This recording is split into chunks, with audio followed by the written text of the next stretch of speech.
haven't yet had a chance to talk about this in a video, so I want to share with you my sheer excitement from a lore perspective about the most recent trailer we got for Omens of the Third Age, because it, in one singular trailer, fleshes out a whole new world of possibilities.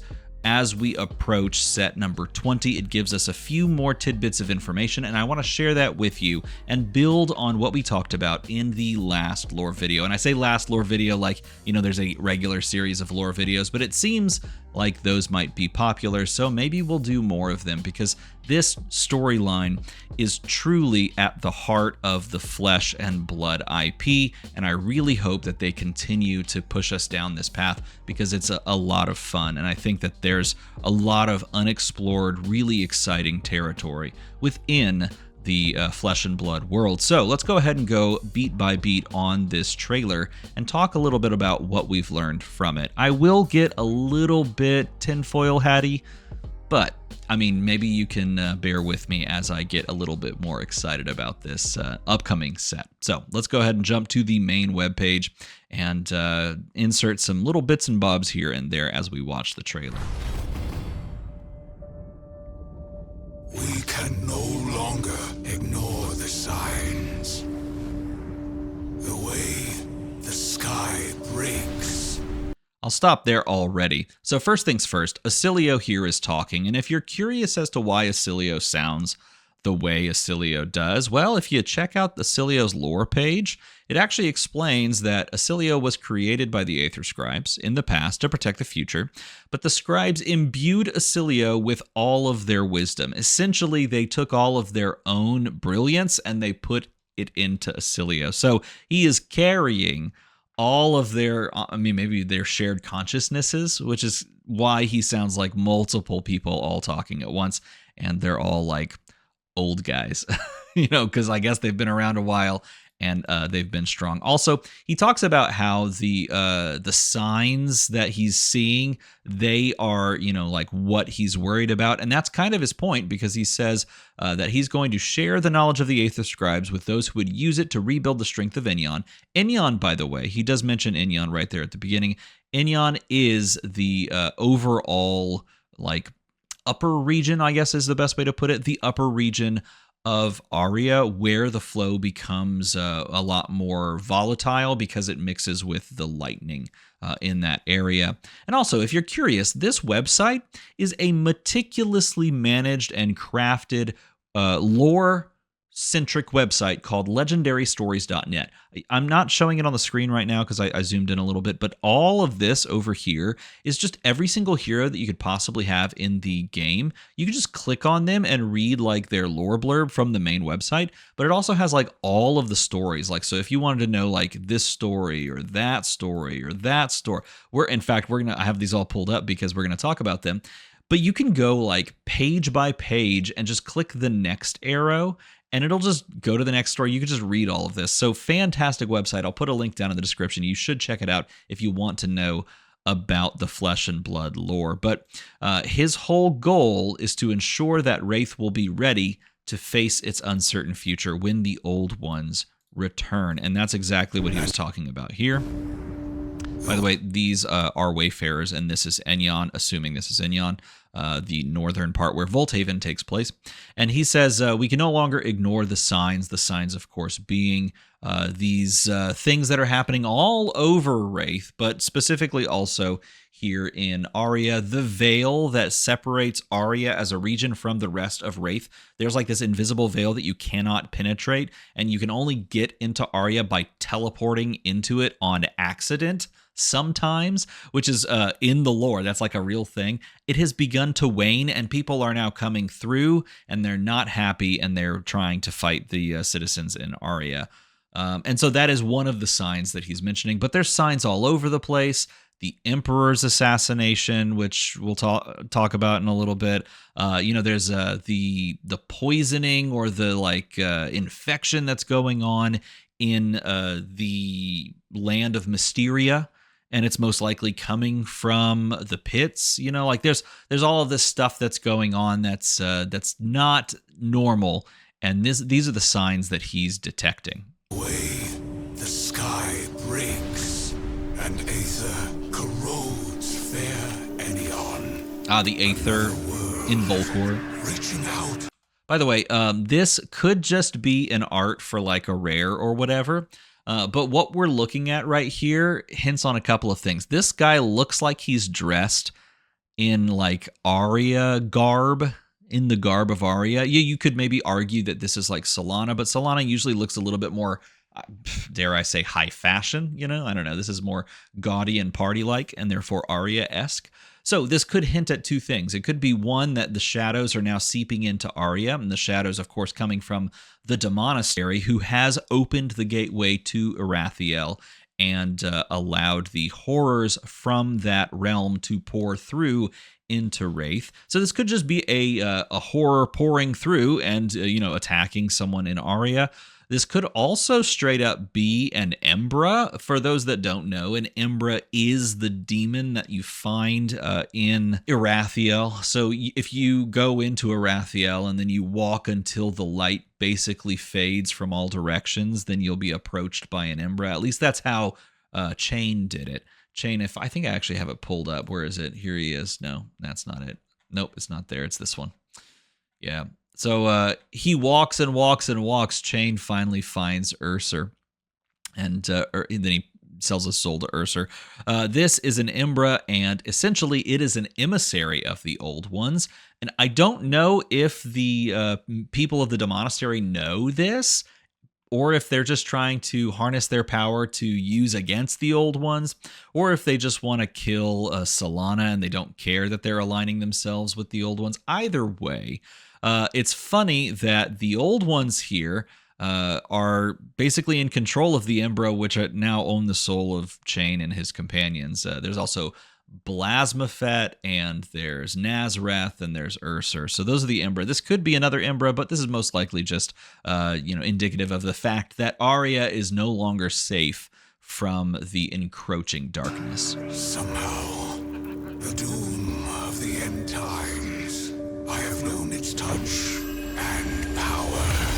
So this is the moment that Oscilio explodes and dies, which is why we have a new Oscilio, because after being shattered in battle, Oscilio is reformed by the sacrifice of Aurora's blade, Starfall, ready to deliver lightning speed, arcane damage, blah, blah, blah, blah, blah. Okay, so this is pretty interesting. He dies, and let's be honest, if something kills Oscilio, the thing that's like 40 stories tall, then it's probably going to be something quite powerful, akin to the Old Ones. No, come back to us. We made a promise long ago, one we intend to keep.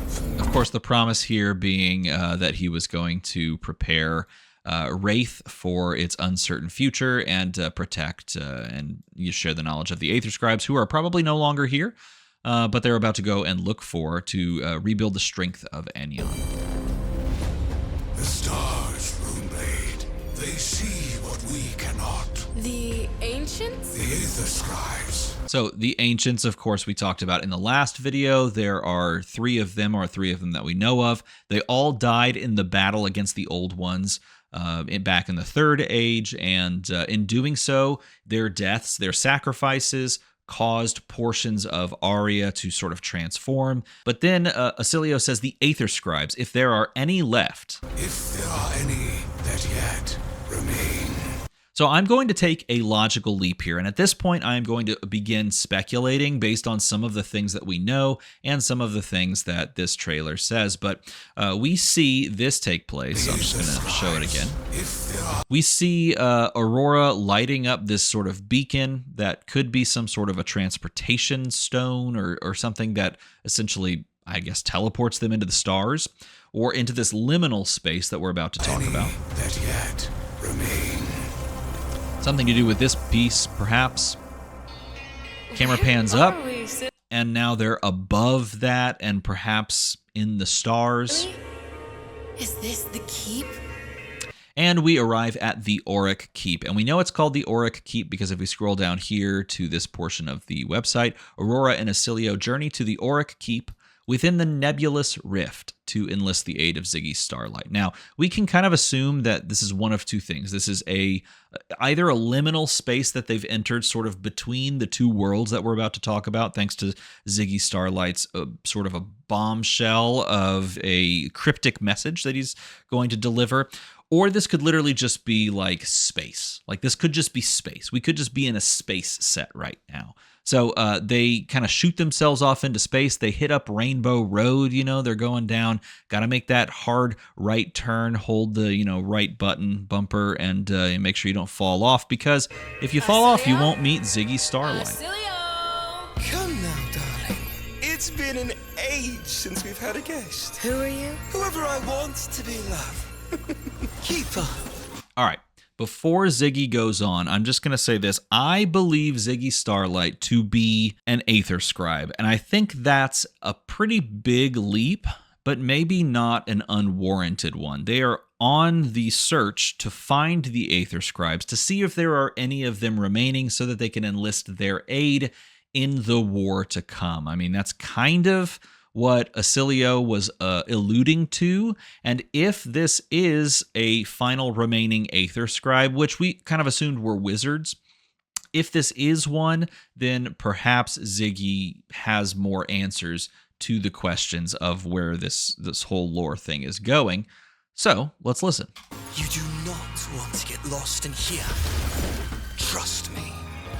Oh, by the way, I just need to say this. I'm going to grab this pause right about here. Trust me. This art, I'm pretty sure they just took Ziggy Starlight and put it over this art down at the bottom.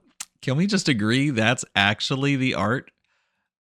Because when we go back up, you can kind of almost see her arm back there, like they cut. Yeah, I'm pretty sure it's just like they wanted Ziggy Starlight. They needed that shot, Sometimes you just need that shot. You got to put that shot in there so that you can get the effect.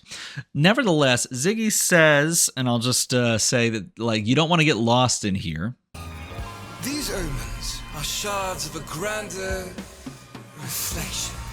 The omens that they're seeing in Rathe are shards of a grander reflection.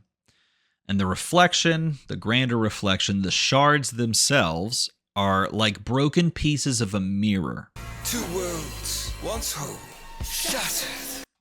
Two worlds, once whole, shattered. Fragments of what's broken in the beating heart of here, Rathe. Okay, fragments of what's broken in the beating heart of Arathiel. Now, if we go over here to Emissary of the Void, and for those that don't remember from the last video, essentially what happened back in the day, let's just put it this way. A small group of scholars worked within the Grand Library, toiling over ancient records and illuminated tomes. They essentially find that there are some lies or inconsistencies in the tomes of old. When they question it, they're thrown out, and they go and they seek out a place where they can kind of do their own thing. And in doing so, through their suffering, they discover that they can open a doorway to the shadow and find a place where light could not follow them. And in order to do that, Chain and all his demonastery buddies end up enlisting the help of that guy right there. That is Viserai. Viserai holding his Nebula Blade, but also holding the fresh spine of a cultist.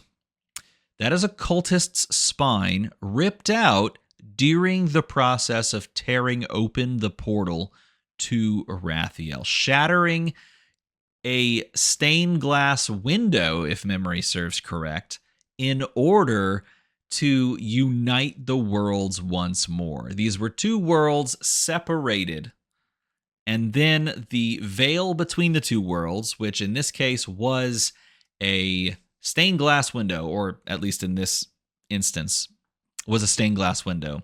That window was shattered. Shards of what is broken in the beating heart of Arathiel. Now, also, we do want to point this out. this may have some lore ties, but obviously this image that we see right here is pointing us directly towards the battle of the monarchs, basically the War of the Monarchs. This is representative of Sol, and obviously the demonastery trying their damnedest to pierce their way through and destroy.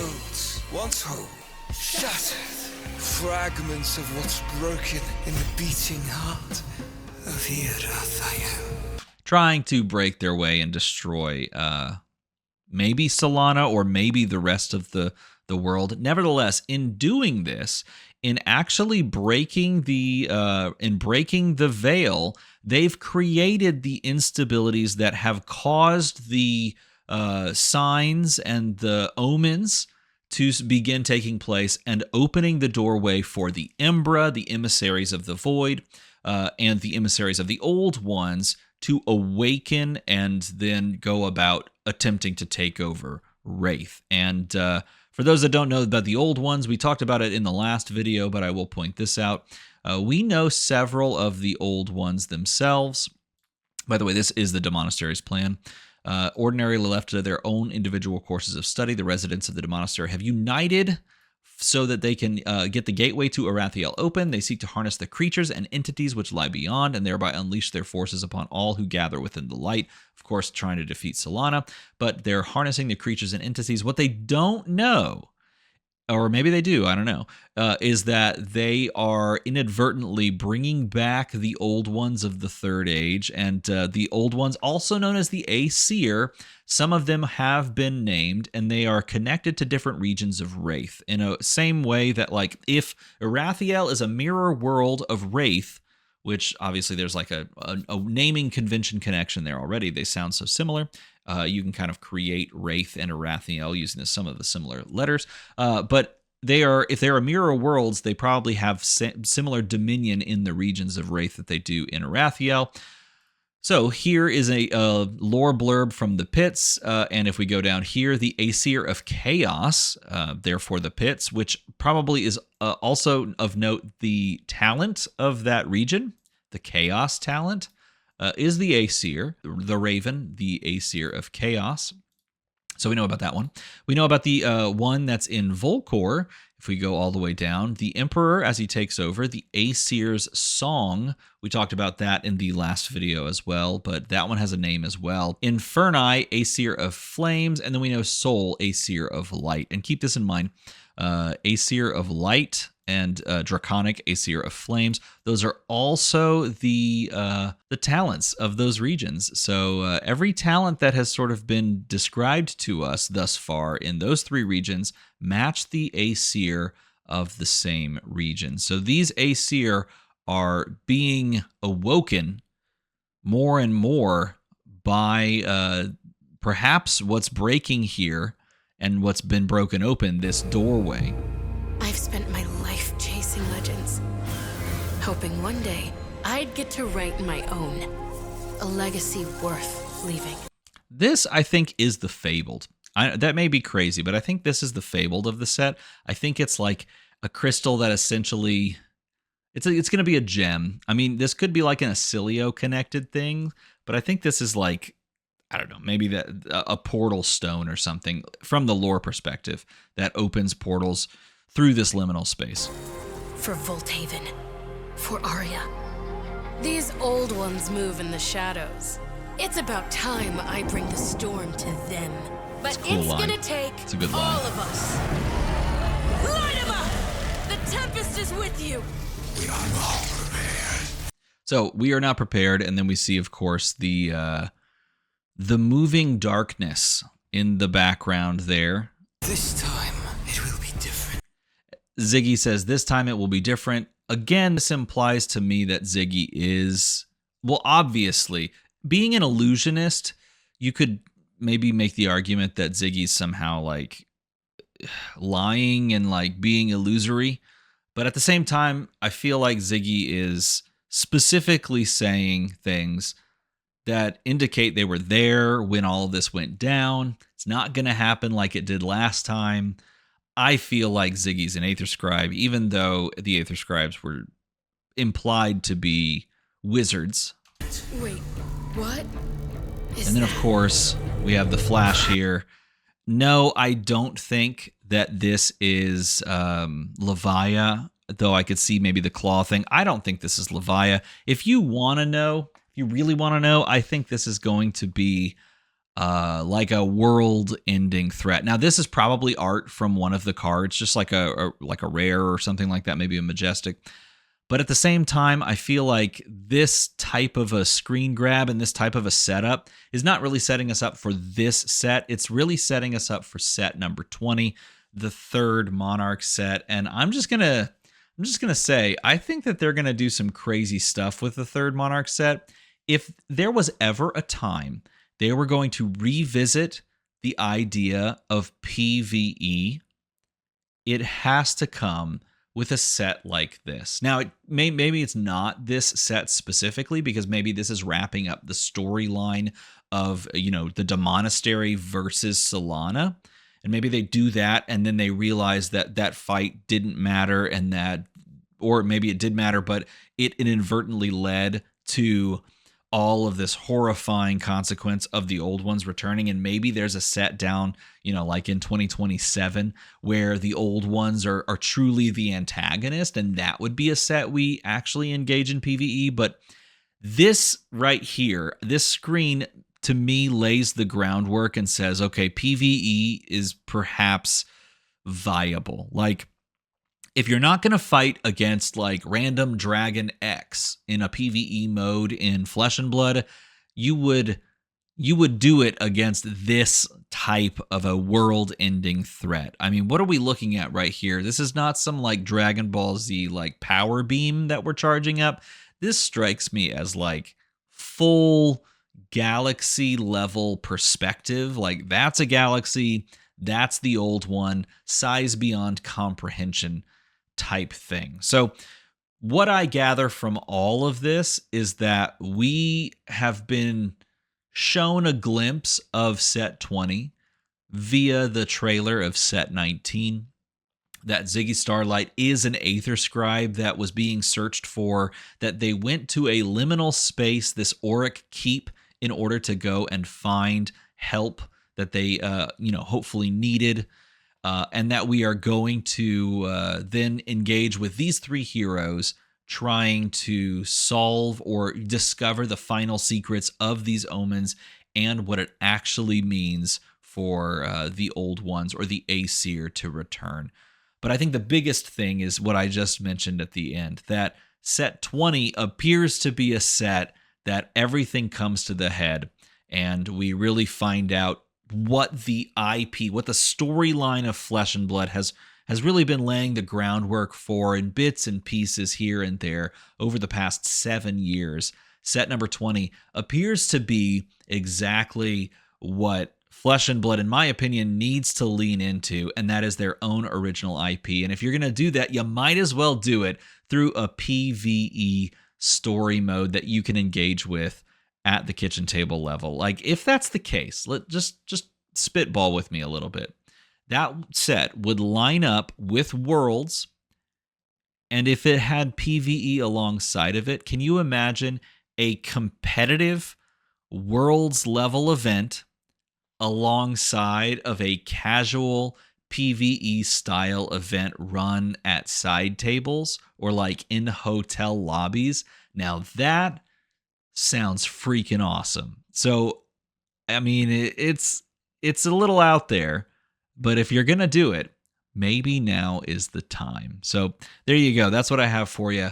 I think the groundwork is being laid. These Aesir are coming back, and the omens of the Third Age are pointing us towards cataclysmic endings to, I don't know, this storyline.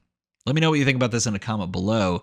And if you want more lore video about any region, or if you want it about specific heroes, let me know that down there as well. Of course, make the number go to the other number. As always, everybody, thanks for watching.